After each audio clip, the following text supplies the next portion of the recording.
ಮಿತ್ರರೇ ನಮಸ್ಕಾರ. ಮಿತ್ರರೇ, ಇದೇ ತಿಂಗಳು ಈ ಜುಲೈ ತಿಂಗಳ ಮೊದಲೇ ವಾರದಲ್ಲಿ ನಾನು ಅಮರನಾಥ್ ಯಾತ್ರೆ ಕೈಕೊಂಡು ಬಂದೆ. ಅದರ ಅನುಭವವನ್ನು ತಮ್ಮೊಂದಿಗೆ ಹಂಚಿಕೊಳ್ಳಬೇಕಂತ ಅಪೇಕ್ಷೆಯಾಗಿ ಈ ವಿಡಿಯೋ ಮಾಡುತ್ತಿದ್ದೇನೆ. ಮಿತ್ರರೇ, ಅಮರನಾಥ್ ಅಂದ್ರೆ ಜಮ್ಮು ಕಾಶ್ಮೀರ ಕಣಿವೆ ರಾಜ್ಯ, ಗುಡ್ಡಗಾಡು ಪ್ರದೇಶ, ಅತಿ ಎತ್ತರದ ಮೇಲಿರುವಂಥ ದೇವಸ್ಥಾನ. ನಾನು ಟೂರಿಸ್ಟ್ ಮೂಲಕ ಹೋಗಿದ್ದೆ. ಹೋಗೋ ಮುಂದೆ ಕೆಲವೊಂದು ಹಿಸ್ಟಾರಿಕಲ್ ಪ್ಲೇಸಸ್ಸು ಮತ್ತು ದೇವಸ್ಥಾನಗಳನ್ನು ದರ್ಶನ ಮಾಡ್ಕೊಂಡು ಅಲ್ಲಿಗೆ ಹೋದೆವು. ಇಲ್ಲಿ ಪುಣೆದಿಂದ ನಮ್ಮ ಪ್ರವಾಸ ಶುರುವಾಯಿತು. ಪುಣೆದಿಂದೇ ಒಂದು ರೈಲ್ವೆ ಬಿಡ್ತದೆ, ಝೇಲಂ ಎಕ್ಸ್ಪ್ರೆಸ್ ಅಂತೇಳಿ. ಝೇಲಂ ಎಕ್ಸ್ಪ್ರೆಸ್ ಪುಣೆಗೆ ಏನು ಬಿಡ್ತಾನೆ, starting point Pune to Jammu Tawi ಅಂದರೆ ತಾವಿ ನದಿಯದಲ್ಲಿ, ಅದರ ಸಲುವಾಗಿ ಅದು ಜಮ್ಮು ತಾವಿ ಝೇಲಂ ಎಕ್ಸ್ಪ್ರೆಸ್ ಅಂದ್ರೆ ಝೇಲಂ ನದಿಯದಲ್ಲಿ. ಆ ನದಿ ಹೆಸರೇ ಈ ಟ್ರೈನಿಗೆ ಇಟ್ಟಾರ ಅವರು, ಝೇಲಂ ಎಕ್ಸ್ಪ್ರೆಸ್ ಅಂತೇಳಿ. ಅಲ್ಲಿ ನಾವಿಲ್ಲಿ ಪುಣ್ಯಾಗೆ ಕೂತೇವಂದ್ರೆ ಸಂಜೆ 5-5:30 ಬಿಡ್ತಾನೆ. ನೀವು ಕೂತ್ರ ಅಲ್ಲಿ 2 ದಿವಸ ತನಕ ಪ್ರವಾಸ ಆಗ್ತದೆ. ಎಲ್ಲಿ ಇದಕ್ಕೆ ಜಮ್ಮು ತಾವಿ ನಾವೇನು ಮಾಡಿದೆವು, ಇಲ್ಲಿದಿಂದ ಜಮ್ಮು ತಾವಿಗೆ ಹೋಗೋದೆ ದೆಹಲಿ ನಂತರ ಪಂಜಾಬ್ದ ಇದ್ರ ಸ್ಟೇಷನ್ಗೆ, ಜಲಂಧರ್ ಸ್ಟೇಷನ್ಗೆ ಇಳಿದೆವು. ಜಲಂಧರದಿಂದ ಒಂದು ಬಸ್ ಮಾಡಿಕೊಂಡು ಇದಕ್ಕೆ ಅಮೃತ್ಸರ್ಗೆ ಹೋದೆವು. Amritsar golden temple. ಈ ಅಮೃತ್ಸರ ಗೋಲ್ಡನ್ ಟೆಂಪಲ್ ಬಗ್ಗೆ ಸಂಕ್ಷಿಪ್ತ ಸ್ವಲ್ಪ ಹೇಳಬೇಕಪ್ಪ ಅಂದ್ರೆ, ಈ ಸ್ವರ್ಣ ಮಂದಿರ, ಹರ್ಮಂದಿರ್ ಸಾಹೇಬ್ನು ಅಂತಾರೆ, ದರ್ಬಾರ್ ಸಾಹೇಬ್ರು ಅಂತಾರೆ.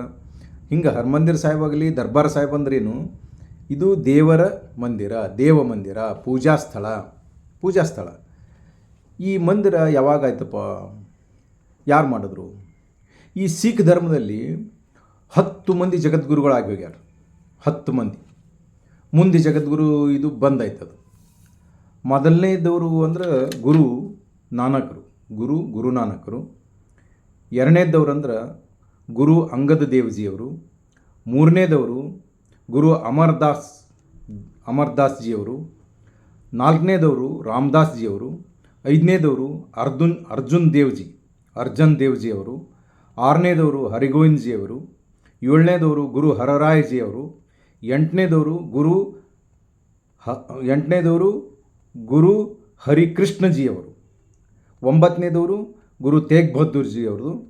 10ನೇದವರು ಗುರು ಗೋವಿಂದ ಸಿಂಗ್ ಜಿಯವರು. 10ನೇವರು ಗುರು ಗೋವಿಂದ ಸಿಂಗ್ ಜಿಯವರು ಮುಂದೆ ಆದೇಶ ಮಾಡಿಬಿಟ್ರು, ಇಲ್ಲ ಇನ್ನು ಮುಂದೆ ಯಾವುದೇ ಜಗದ್ಗುರು ಮನುಷ್ಯರನ್ನು ತಂದು ಈ ಪೀಠದ ಮೇಲೆ ಕುಂದ್ರಿಸೋದು ಬೇಡ.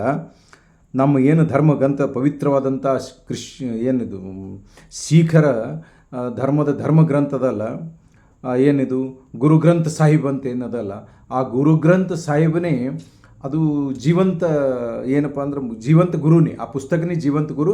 ಇನ್ನು ಮುಂದೆ ಅದನ್ನೇ ಮಾಡ್ಕೊಂಡವ್ರಿ, ಯಾರನ್ನೂ ಮನುಷ್ಯ ಮಾತ್ರ ಅಂತಂದು ಈ ಪೀಠದ ಮೇಲೆ ಕುಂದ್ರಿಸ್ಬೇಡ್ರಿ ಅಂಥೇಳಿ ಆದೇಶ ಮಾಡಿದ್ರಿಂದ ಅಲ್ಲಿ ಮುಂದೆ ಈ ಗುರುಗಳಿಲ್ಲ. ಅದಕ್ಕೆ ಆ ಗುರು ಗ್ರಂಥ ಸಾಹೇಬ್ ಅನ್ನುವಂಥ ಏನು ಪವಿತ್ರವಾದ ಹೋಲಿ ಬುಕ್ ಅದಲ್ಲ, ಅದನ್ನೇ ಗುರು ಅಂತ ಮಾನಿಸ್ತಾರೆ ಅವರು. ಈ ಸ್ವರ್ಣ ಮಂದಿರ 1577ರಲ್ಲಿ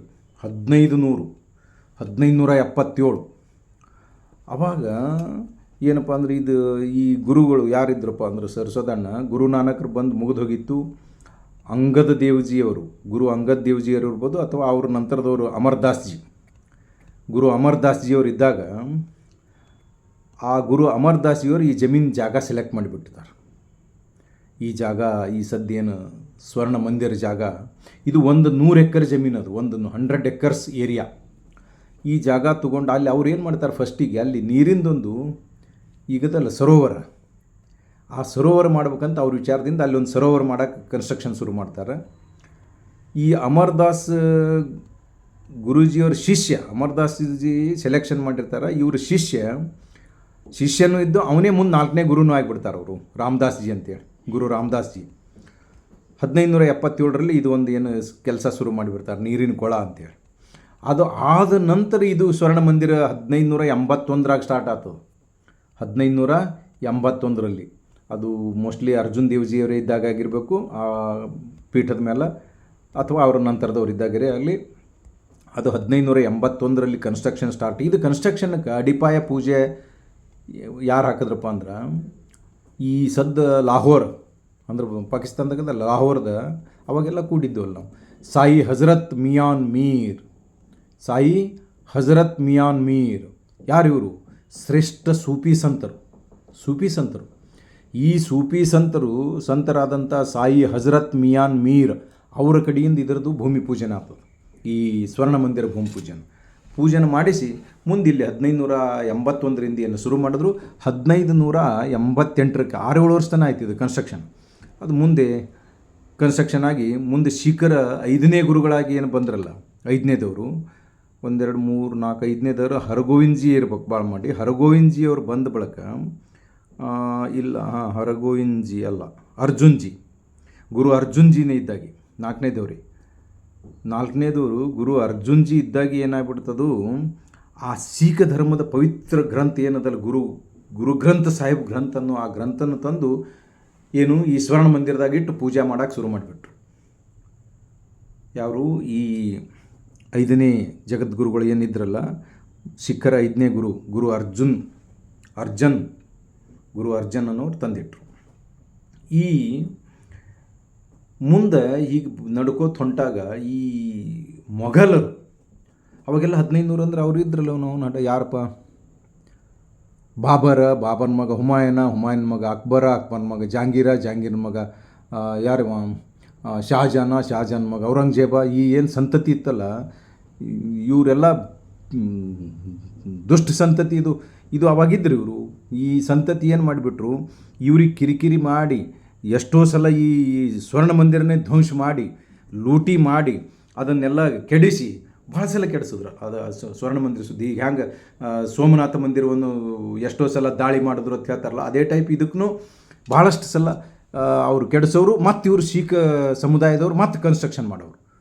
ಈ ಭಾಳ ಸಲ ಅದನ್ನು ಹೀಗಾಯಿತು. ಈ ಏನು ಯಾರು ಇಸ್ಲಾಂ ದೊರೆಗಳು ಆಡಳಿತಗಾರರು ಏನು ಮಾಡಿದ್ರು, ಮೊಘಲ ಸಾಮ್ರಾಜ್ಯದ ಆಡಳಿತಗಾರರು ಭಾಳ ಸಲ ದಾಳಿ ಮಾಡಿ ಕೆಡಿಸಿದ್ರು. ಇವ್ರು ಅಲ್ಲದೆ ಅಫ್ಘಾನಿಸ್ತಾನದಿಂದ ಬರ್ತಿದ್ರಲ್ಲ ಒಂದೊಂದು ತುರ್ಕರು, ಅವರು ಇರಾನಿಗಳು ದುರಾನಿಗಳು ಅವರು ದಾಳಿ ಮಾಡಿ ಬಹಳಷ್ಟು ಸಲ ಇದನ್ನು ಧ್ವಂಸ ಮಾಡಿದ್ರು, ನಾಶ ಮಾಡಿದ್ರು. ಕಡೆಗೆ 10ನೇ ಇವ್ರು ಬಂದ್ರಲ್ಲ ಗೋವಿಂದ್ ಸಿಂಗ್ಜಿಯವರು, ಗುರು ಗೋವಿಂದ್ ಸಿಂಗ್ಜಿಯವರು ಅವಾಗ 1764ರಿಂದ 1776 ಮತ್ತು ರೀಕನ್ಸ್ಟ್ರಕ್ಟ್ ಆಯ್ತಿದ್ದು ಗುಡಿ ಈಗಿದ್ದಿದ್ದು. ಅದು ಕನ್ಸ್ಟ್ರಕ್ಟ್ ಆಗಿ ಮುಂದೆ 1700 ಮುಗೀತು. 1830ರಲ್ಲಿ ಅದಕ್ಕೆಲ್ಲ ಬಂಗಾರದ ಇದು ಕೊಡ್ಲಾಕ್ಕೆ ಶುರು ಮಾಡಿದ್ರು, ಬಂಗಾರದ್ದು ಕವರ. ಈ ಗುಡಿಗೆ 1500 ಕಿಲೋ ಬಂಗಾರ ವಾಪರ್ಸ್ಯಾರ. ಅಂದ್ರೆ 15 ಕ್ವಿಂಟಲ್ ಆಯ್ತೇನು ನೋಡ್ರಿ, 15 ಕ್ವಿಂಟಲ್ ಬಂಗಾರದ. ಆ ಮ್ಯಾಲಿನ ಗೋಪುರಕ್ಕೆ 750 ಕಿಲೋ ಹೋಗ್ಯದಂತ. ಉಳಿದಿದ್ದು ಈ ಕಡೆ ಗಾಡಿಗಳಿಗೆದು 750 ಕಿಲೋ. 1500 ಕಿಲೋ ಬಂಗಾರದ ಇದಕ್ಕೆ ಯೂಸ್ ಮಾಡ್ಕೊಂಡಾರ ಅವರು ಈ ಗುಡಿಗೆ. ಅದಕ್ಕೆ ಸ್ವರ್ಣ ಮಂದಿರ ಅಂತ ಕರೀತಾರೆ. ಹೌದಪ್ಪ. ಈ ಗುಡಿ 2 ಅಂತಸ್ತಿನ ಗುಡಿ ಅದ. 1ನೇ ಅಂತಸ್ತು ಏನದು ತಳಗಿನ ಇದು ಏನದಲ್ಲ, ಅದು ಅಮೃತ ಶಿಲೆ ಅಂದ್ರೆ ಏನು ನೀವು ಸಂಗಮೋರಿ ಅಂತೀರಿ ಏನಂತೀರಿ, ಆದರಿಂದ ಮಾಡ್ಯಾರ. ಅದ್ರ ಮ್ಯಾಲಿಂದ ಏನದಲ್ಲ ಅದಕ್ಕೆಲ್ಲ ಗೋಲ್ಡನ್ ಕೋಟಿಂಗ್ ಹಾಕಿಬಿಟ್ಟಾರ. ಈಗ ಈ ಸ್ವರ್ಣ ಮಂದಿರಕ್ಕೆ 4 ಮೇನ್ ದೊಡ್ಡ ಗೇಟ್ಗಳದಾವೆ. 4 ದಿಕ್ಕಿಗೆ 4 ಗೇಟ್ಗಳು ಇಟ್ಬಿಟ್ಟಾರೆ. ಅಂದರೆ ಎಲ್ಲರಿಂದೂ ಸ್ವಾಗತ, ಈಸ್ಟ್ ವೆಸ್ಟ್ ಸೌತ್ ನಾರ್ತ್. ಇಲ್ಲಿ ವಿಚಿತ್ರ ಇನ್ನೊಂದು ಸಂಗತಿ ಅಂದ್ರೆ, ಇಲ್ಲಿ no caste, no creed, no religion, no gender, ಏನೂ ಇಲ್ಲ. ಯಾರು ಬೇಕಾದವರು. ನಮ್ಮ ಕುವೆಂಪು ಅವರು ಹೇಳ್ತಾರಲ್ಲ, ಮನುಜ ಮತ ವಿಶ್ವಪಥ, ಹಂಗೆ ಯಾರು ಬೇಕಾದವರು, ಏನು ಹೆಣ್ಣು ಗಂಡು, ಯಾರು ಯಾವ ಧರ್ಮ ಜಾತಿ ಮತ ಪಂಥ ಏನೂ ಭೇದಿಲ್ಲ. Nothing. All are equal, are welcome, all are always welcome. ಭಾಳಷ್ಟು ಇವರು ಅಲ್ಲಿ ಇಷ್ಟು ಸ್ವಚ್ಛತೆ ಇಟ್ಟಾರ್ರಿ. ಆ ಸರೋವರ ಎಷ್ಟು ಸ್ವಚ್ಛತೆ. ಅಲ್ಲಿ ಹೋಗ್ಬೇಕಾದ್ರೆ ಸ್ವಲ್ಪ ಡ್ರೆಸ್ ಕೋಡ್ ಅದು ಮಾಡ್ಯಾರ.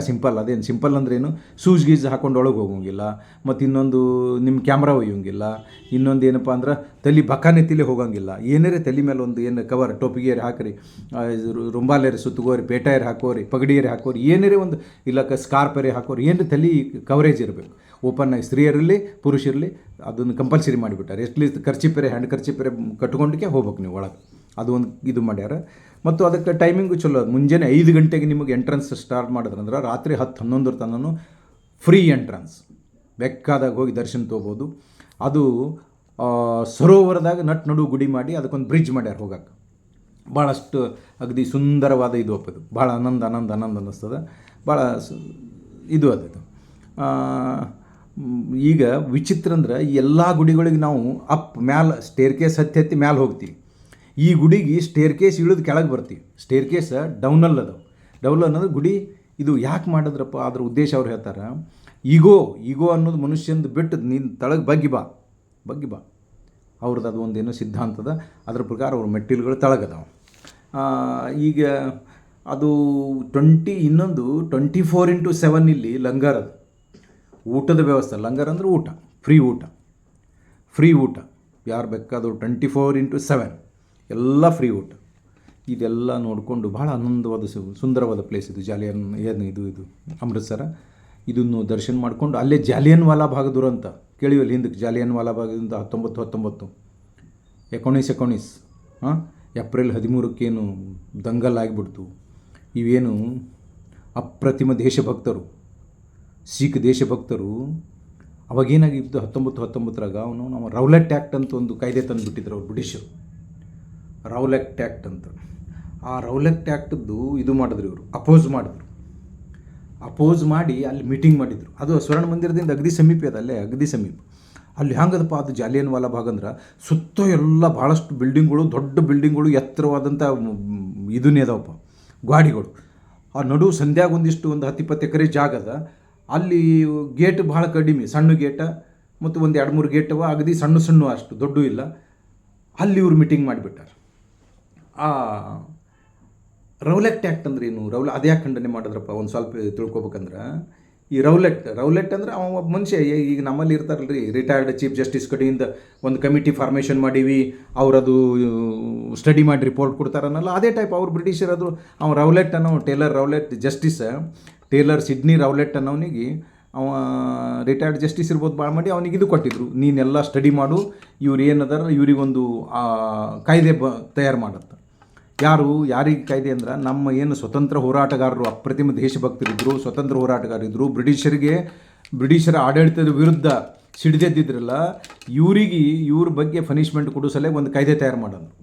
ಆ ರೌಲೆಟ್ ಅನ್ನೋ ಮನುಷ್ಯ ಅವ ಅವ್ರದೇ ಮನುಷ್ಯ, ಮತ್ತು ಅವ್ರಂಗೆ ಕಾಯ್ದೆ ತಯಾರು ಮಾಡವಲ್ರಿ ಅವ ಏನು ಮಾಡಿಬಿಟ್ಟ, ಯಾರು ಬ್ರಿಟಿಷ್ ಆಡಳಿತದ, ಬ್ರಿಟಿಷ್ ಸಾಮ್ರಾಜ್ಯದ, ಬ್ರಿಟಿಷ್ ಅಧಿಪತ್ಯದ ವಿರುದ್ಧ ಯಾವುದೇ ಒಂದು ಚಳವಳಿ ಆಗಲಿ, ಯಾವುದೇ ಒಂದು ಡೆಮಾನ್ಸ್ಟ್ರೇಷನ್ ಆಗಲಿ, ಯಾವುದೇ ಒಂದು ಹರತಾಳ ಆಗಲಿ, ಏನೂ ಸ್ಟ್ರೈಕ್ ಆಗಲಿ, ಏನೂ ಮಾಡ್ತಕ್ಕದ್ದಲ್ಲ.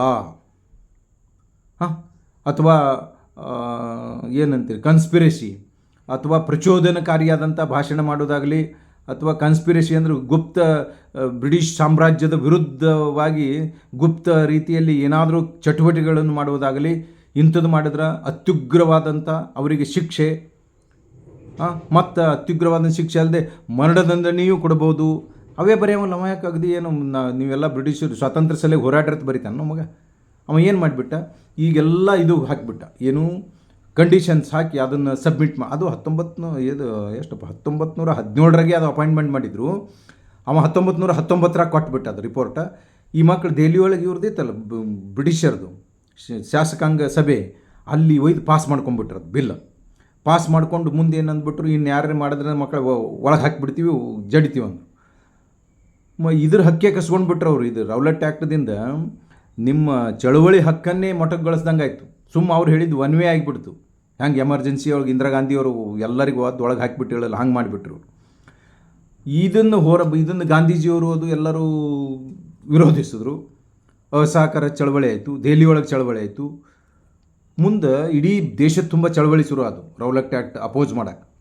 ಮುಂದೆ ಏನಾಗ್ಬಿಡ್ತಪ್ಪ ಅಂದ್ರೆ, ಇದ್ರಾಗ ಪಂಜಾಬ್ದಾಗ ಭಾಳಷ್ಟು ಸ್ಟ್ರಾಂಗ್ ಏನು ದೇಶಭಕ್ತರು ಏನು ಮಾಡಿದರು, ಭಾಳ ಇದು ಮಾಡಿದ್ರಿಂದ ಇವ್ರಿಗೆ ಭಾಳಷ್ಟು ಮಂದಿ ಪಂಜಾಬಿ ಸಿಖ್ ಮಂದಿಗೂ ಈಗಾಗಲೇ ಬ್ರಿಟಿಷ್ ಗೌರ್ಮೆಂಟ್ ಒಳಗೆ ಒಗೆದ್ಬಿಟ್ಟಿತ್ತು. ಇದು ಅವರನ್ನು ಹೊರಗೆ ತರಬೇಕು ಅಂದು ಮತ್ತು ಈ ರೌಲಟ್ ಆ್ಯಕ್ಟ್ ಅಪೋಸ್ ಮಾಡಬೇಕು. ಇದ್ರ ಸಲುವಾಗಿ ಒಂದು ಮೀಟಿಂಗ್ ಇವರು ಜಾಲಿಯನ್ ವಾಲಾ ಭಾಗದಲ್ಲಿ ಅವಾಗ ಏನು ಮಾಡಿದ್ರು, ಅಲ್ಲಿ ದೇವ್ರಿಗೆ ಹೋಗ್ತೀವಿ ರೀ, ನಾವು ಧರ್ಮಕ್ಕೆ ಹೋಗ್ತೀವಿ, ಅದಕ್ಕೆ ಹೋಗ್ತೀವಿ ಅಂತ ಹೇಳ್ಕೊಂಡು ಆ ಗುಡಿಗೆ ಹೋಗೋ ಮಾರ್ಗದಲ್ಲೇ ಅದು ಇದು ಸಂಧ್ಯಾಗ ಅಲ್ಲಿ ಇದು ಮೀಟಿಂಗ್ ಕನ್ಸ್ಪಿರೇಸಿ ಮೀಟಿಂಗ್ ಮಾಡಿಬಿಟ್ರು.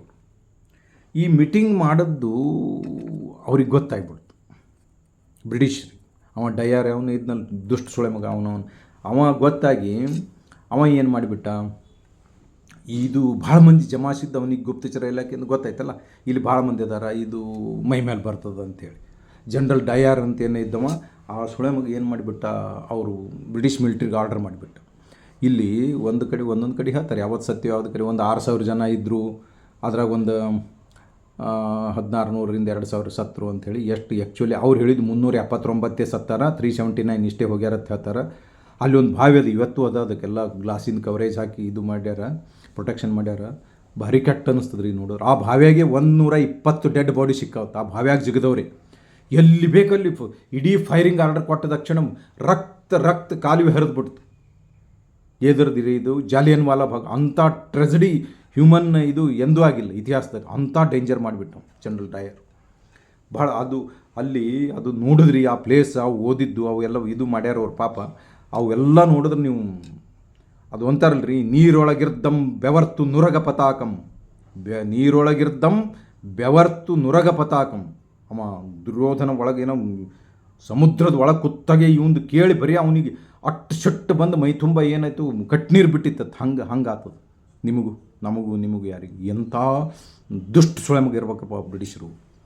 ಭಾಳ ಡೇಂಜರ್ ಹತ್ಯಾಕಾಂಡ ಇದ್ದು ಆ ಪ್ಲೇಸ್ ಎಲ್ಲ ನೋಡಿದೆವು. ಅದೆಲ್ಲ ನೋಡಿಕೊಂಡು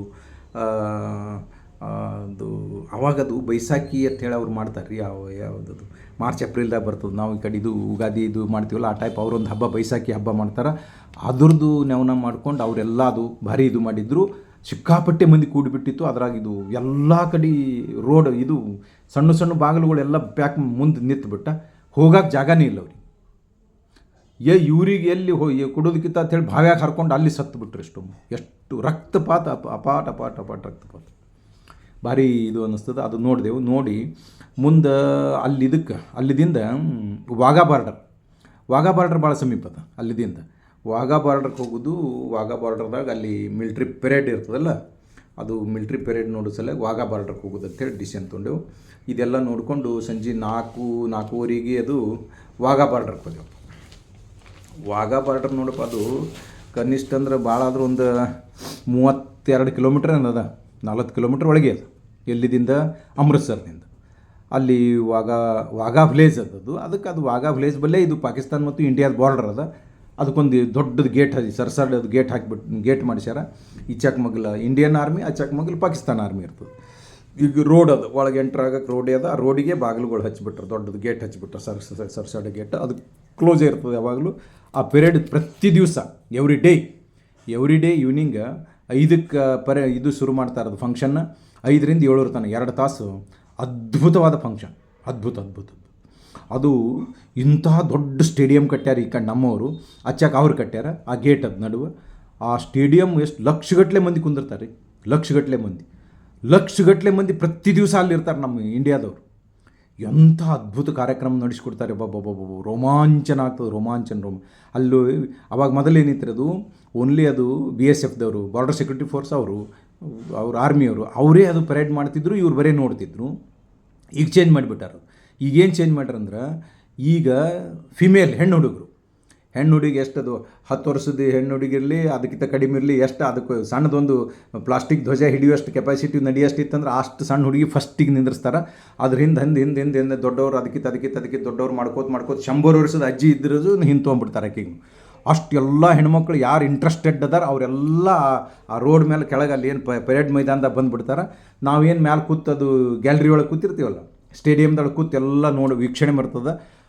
ಗಾನ ಹಚ್ಚಿಬಿಡ್ತಾರಪ್ಪ. ಅದು ಏನು ಅದು ಇದು ಹಚ್ಚಿರಿ ಡಿ ಜೆ ಹತ್ತಿರಲ್ಲಿ ನೀವು ಅಂಥದ್ದು ದೇಶಭಕ್ತಿ ಗೀತಿ ಗಾನ ಹಚ್ಚಿದ್ರಿ. ಎಲ್ಲರ ಕೈಯಾಗ ಧ್ವಜ ಸೀಟಿ ಹಾಕೋದು.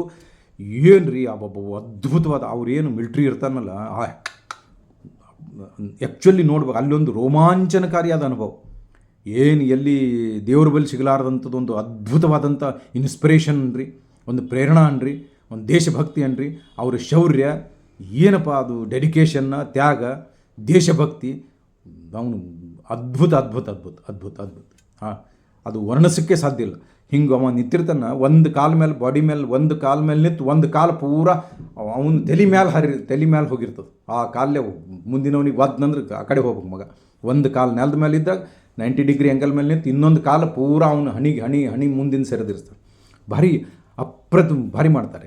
ಈವನ್ ಲೇಡೀಸ್ ಮಿಲ್ಟ್ರಿ ಆಫೀಸರ್ಸ್ ಅವ್ರು ಏನಿರ್ತಾರೆ ಏನು ಎಕ್ಸಲೆಂಟ್ ಇದು ಮಾಡ್ತಾರೆ, ಮಾರ್ಚಿಂಗ್ ಅವು ಏನು ಪರೇಡ್. ಮತ್ತು ಈ ಎಲ್ಲ ನಮ್ಮ ಸಿವಿಲಿಯನ್ಸಿಗೆ ಒಳಗೆ ತೋತಾರೆ. ಸಿವಿಲಿಯನ್ಸ್ ಅಂದ್ರೆ ಜೆಂಟ್ಸಿಗೆ ನಾಟ್ ಅಲೌಡ್, ಲೇಡೀಸಿಗೆ ತೊಗೊಂಬಿಟ್ರೆ ಭಯಂಕರ ಕುಣಿತಾವೆ ಇವು. ಕಾಲೇಜ್ ಹುಡುಗಿಯರು ಇವು ಏನು ಹೈಸ್ಕೂಲ್ ಹುಡುಗಿಯರು, ಸಣ್ಣ ಪುಟ್ಟ ಹೆಣ್ಣು ಹುಡುಗಿಯರು, ಈವನ್ ಅಜ್ಜಿಗಳು ಸಾಡಿ ಗೀಡಿ ಹಾಕ್ಕೊಂಡು ಬಂದವರು, ಅವ್ರು ಸುದ್ದ ಏನು ಜೋಶ್ ಇರಪ್ಪ ಅದು ಬರೆದು ಅದು ಅವಾಗ ಹಾಡನ್ನು ಅಂಥವು ಹಾಕಿರ್ತಾರೆ. ಇಷ್ಟು ಕುಣಿದು ಕುಪ್ಪಳಿಸ್ತಾರೆ ಎಲ್ಲರೂ. ಅವ್ರು ಮಿಲ್ಟ್ರಿಯವ್ರ ಜೋಡಿ ಎಷ್ಟು ಅತ್ಯಂತ ಎಂಜಾಯ್ಮೆಂಟ್ ನೋಡಪ್ಪ. ಅದು ಭಾಳ ಅದ್ಭುತ ವಂಡರ್ಫುಲ್. ಅದು ನೋಡು, ಅಚ್ಚಕ್ ಅವರು ಮಿಲ್ಟ್ರಿದ ಅವರು ಪಾಕಿಸ್ತಾನಿ ಎಂಥ ಧ್ವಜ ಕಂಬ ನಡೆಸ್ಯಾನ್ರಿ ಅವನು. ಮುಗಿಲತ್ರಕ್ಕೆ ಮುಟ್ಟಂಥದ್ದು ನಡೆಸ್ಯಾನ. ಅದಕ್ಕೊಂದು ಅಪಾಟ್ ಒಂದು 15-20 ಫುಟದ್ದೇ ಧ್ವಜ ಹಾಕ್ಯಾನ, ಅಪಾಟ್ ದೊಡ್ಡ ಧ್ವಜ. ಅದು 5:30 ಗಂಟೆಗೆ ಧ್ವಜ ಇಳಿಸ್ತಾರೆ ಅವರು ಪ್ರತಿ ಎರಡು ಕಡೆ. ಈ ಕಡೆ ಇಂಡಿಯನ್ ಧ್ವಜ ನಮ್ಮದು ಇದ್ರ ಮೇಲೆ ಕುಂದ್ರಿಸ್ಯಾರ, ಸಣ್ಣದದು ನಮ್ಮದು ಏನು ಇದ್ರ ಮೇಲೆ ನಮ್ಮದು ಸ್ಟೇಡಿಯಂ ಮ್ಯಾಲಿನ ಮಗ್ಲೇ ಒಂದು ಕಟ್ಟ ಮಾಡಿ ಅದಕ್ಕೆ ಕುಂದ್ರಿಸ್ಯಾನ. ನಮ್ಮ ಧ್ವಜ ಅಗದಿ ಸಣ್ಣದದ, ಅವ್ರ ಧ್ವಜ ಭಯಂಕರ ದೊಡ್ಡದು. ಮತ್ತು ನಮ್ಮ ಬಲ್ಲಿ ಇಲ್ಲೇ ಇದ್ರಿಗೆ ಕಾಣಿಸ್ತಾರೆ, ಅವ್ರ ಇದ್ರಿಗೆ ನಾವು ಇಲ್ಲಿ.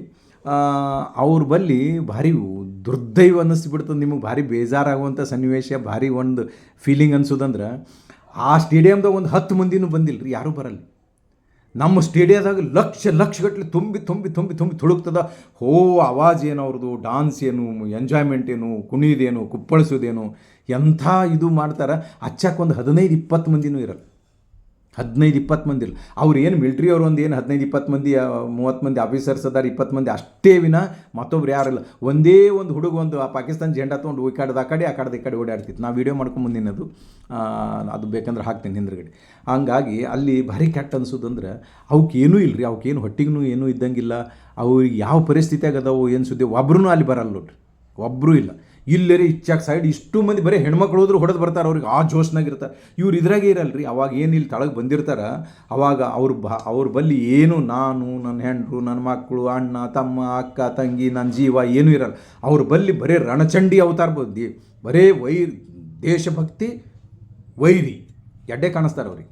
ಒಂದು ನಮ್ಮ ದೇಶ, ಒಂದು ವೈರಿ, ಅದು ಬಿಟ್ಟರೆ ಏನೂ ಇಲ್ಲ ಅವ್ರ ಬಲ್ಲಿ. ಭಯಂಕರ ಭಾವನಾತ್ಮಕ ಆಗಿಬಿಟ್ಟಿರ್ತದೆ ಮನುಷ್ಯ, ಭಾವನಾತ್ಮಕ ಭಾಳ. ಅಲ್ಲಿ ಈವ್ನಿಂಗ್ ಫ್ಲ್ಯಾಗ್ ಲೋವರಿಂಗ್ ಸೆರೆಮನಿ ಅಂತ ಮಾಡ್ತಾರಲ್ಲ, ಫ್ಲ್ಯಾಗ್ ಲೋವರಿಂಗ್ ಅದು ಆಟೋಮೆಟಿಕ್ ಏನೋ ಬಟನ್ ಮೇಲೆ ಅದು ಅವ್ರದ್ದು ಅಗದಿ ಸಾವಕಾಶ ಇಳ್ಕೋತ ಬರ್ತದೆ. ಅಷ್ಟು ಧ್ವಜ, ಅಷ್ಟು ಮ್ಯಾಲಿನಿಂದ ಏನು ಧ್ವಜ ಅವ್ರು ಇದು ಇಲ್ಲ, ಅದು ಬೇರೆ ಇದರದಿಂದ ಮಾಡ್ಯಾರ, ಎಲೆಕ್ಟ್ರಿಕ್ ಇದರದಿಂದ ಏನು ಮಾಡಿರ್ಬೋದು. ಈ ನಮ್ಮದಲ್ಲ, ನಮ್ಮದು ಮೇಲೆ ಒಬ್ಬ ಹೋಗಿ ಇವ್ರು ಹೋಗಿ ಅದು ತಮ್ಮದು ಏನು ಇದು ಸೆಲ್ಯೂಟ್ ಕೊಟ್ಟು ನಮ್ಮ ರಾಷ್ಟ್ರಗೀತೆ ಅಂದು ಮ್ಯಾನ್ಯುವಲಿ ಇದು ಮಾಡ್ತಾರೆ. ಅದು ಎಲೆಕ್ಟ್ರಿಫಿಕೇಷನ್ ಮೇಲೆ ಆತಿರ್ಬೇಕು, ಭಯಂಕರ ದೊಡ್ಡದು. ಮತ್ತು ಅದು ಧ್ವಜನೂ ದೊಡ್ಡದು, ಅದು ಮ್ಯಾನ್ಯುವಲಿ ಮಾಡೋಕ್ಕೂ ಸಾಧ್ಯ ಇಲ್ಲ. ಅದು ನೋಡಿದೆವು. ಆದರೆ ಇದು ಅಲ್ಲಿದು ಮಾರ್ಚ್ ಅದು ಏನು ಅವ್ರದ್ದು ಪೆರೇಡ್ ಇರ್ತದಲ್ಲ, ಅದು ಇದು ಮಾಡೋದು ಅದ್ಭುತ, ಭಯಂಕರ ಅದ್ಭುತ. ಮತ್ತು ವಿಚಿತ್ರ ಅಂದ್ರೆ ಆ ವಾಘಾ ಬಾರ್ಡ್ರ ನಮ್ಮ ದೇಶದವ್ರು ಯಾರಿಗೆ ನಮಗೆ ಜಮ್ಮು ಕಾಶ್ಮೀರದಿಂದ 32 ಕಿಲೋಮೀಟ್ರ್ 40 ಕಿಲೋಮೀಟ್ರ್ ಅದ. ಅದು ಉಲ್ಟಾ ಆ ಲಾಹೋರ್ದಿಂದ 22 ಕಿಲೋಮೀಟ್ರ್ ಅದು. ಲಾಹೋರ್ದಿಂದ ಬರೀ 22 ಕಿಲೋಮೀಟ್ರ್ ಅದು. ನಮಗೆ ಉಲ್ಟಾ ಅದು ದೂರದ, ಅವ್ರಿಗೆ ಭಾರಿ ಸಮೀಪದದು. ಅವರಿಗೆ ಅಲ್ಲೇ ಬೀಟಿಂಗ್ ರಿಟ್ರಿಯೇಟ್ ಸೆರೆಮನಿ ಅಂತ ಏನೋ ಕರೀತಾರೆ, ಚೇಂಜ್ ಆಫ್ ಗಾರ್ಡ್ ಅಂತೇಳಿ. ಅಲ್ಲಿ ಪ್ರತಿದಿನ ಇದು ನಡೀತದೆ ನೋಡ್ರಿ, ಬಹದ್ದೂರ್ ಸೈನಿಕರ ಜಾತ್ರೆ ಇದು. ಏನಪ್ಪ 2 ಗಂಟೆ ಕಾಲ ಅದ್ಭುತ. ನಿಮಗೇನು ಯಾವಾಗ ಏನೂ ಗೊತ್ತಿಸೋಕ್ಕಾಗಲ್ಲ ಹ್ಯಾಂಗೆ ಟೈಮ್ ಹೋಯ್ತು ಏನು ಸುದ್ದಿ ಅಂತ. ಬೇರೆ ಒಂದು ಅತ್ಯಂತ ಶೂರ, ಅತಿ ಶ್ರೇಷ್ಠ ಪರಾಕ್ರಮಿ ದೇಶಭಕ್ತರೊಡನೆ ಕೂಡಿ ತಾಯಿ ಭಾರತಾಂಬೆಯ ಶೌರ್ಯದ ಸಂಗೀತ, ಗಾಯನ, ನೃತ್ಯ ಏನಪ್ಪ ಎಲ್ಲ ಮಜಾ ಎಂಜಾಯ್ಮೆಂಟ್, ಫುಲ್ ಎಂಜಾಯ್ಮೆಂಟ್ ಆಗಿಬಿಡ್ತಾವೆ. ಅದಕ್ಕೆ ಈ ವಾಘಾ ಬಾರ್ಡರ್ ಅವಶ್ಯ ನೋಡ್ಬೇಕು ನಾವು. ಮೊದಲು ಯಾರೋ ಹೇಳಿದ್ರೆ ಇಲ್ಲಿನ ದೇವರ ದಿಂಡ್ರ ಆ ಕಡೆ ತಿರ್ಗಾಡಿದ್ರೆ ಆ ಬಾರ್ಡ್ರದಾಗ ಅಲ್ಲೇನಿರ್ತದೆ, ಆಚೆಕ್ ಅವ್ರು ಇರ್ತಾರೆ, ಈಚೆಕ್ ಇರ್ತದೆ. ಬರೀ ಅದು ಬಾರ್ಡರ್ ಅಂದ್ರೆ ಅದೇನು ನಡು ಒಂದು ಗೇಟ್ ಇರ್ತದೆ, ಅದೇನು ನೋಡೋದು ತಂದುಬಿಟ್ರು ಹೋಗೋ ಮುಂದೆ. ಅಲ್ಲಿ ಹೋದ ಬಳಿಕ ಅನ್ನಿಸ್ತು, ಇದು ತಪ್ಪಿಸ್ಕೋಬಾರ್ದಾಗಿ. ಭಾಳ ಅದ್ಭುತವಾದಂಥ ಅದ್ಭುತ.